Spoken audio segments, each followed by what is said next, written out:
Kako lahko prepoznamo, da otroci, mladostnice in mladostniki doživljajo spolno nasilje? Ponavadi gre za kombinacijo znakov.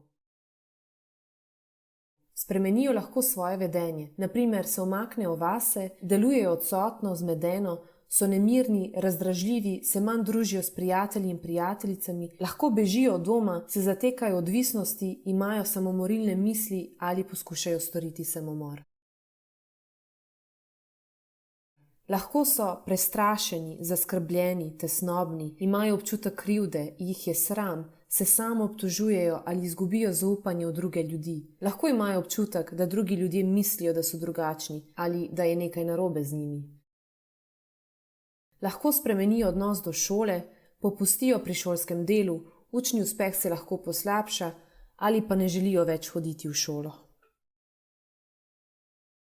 Lahko imajo tudi težave s telesnim zdravjem, na primer težave s sečili ali prebavili, bolečino v želodcu, pogoste glavobole, motnje prehranjevanja, motnje spanja ali poškodbe in bolečine na intimnih predelih telesa.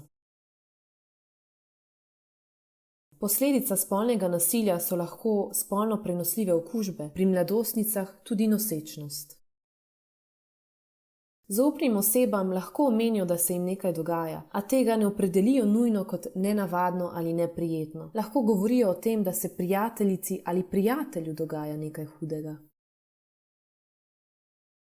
Nekateri se izogibajo dotikom ali določenim osebam, lahko se bojijo sleči ali pa se slečejo v neprimernih situacijah, lahko jim je nelagodno v določenem telesnem položaju.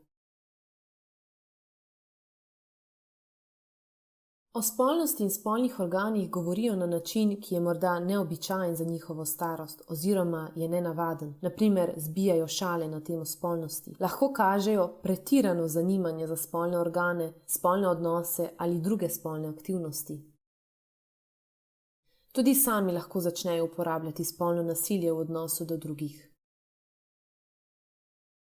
Včasih se znaki oziroma posledice spolnega nasilja pokažejo šele po določenem času in ne nujno takoj ali kmalu po izkušnji oziroma izkušnjah spolnega nasilja. Pomembno je razumeti in upoštevati, da imajo lahko otroci in mladi opisane težave zaradi več vzrokov, ne samo zaradi izkušnje spolnega nasilja. Vsekakor pa ob naštetih znakih najbrž potrebujejo vašo pozornost in pomoč.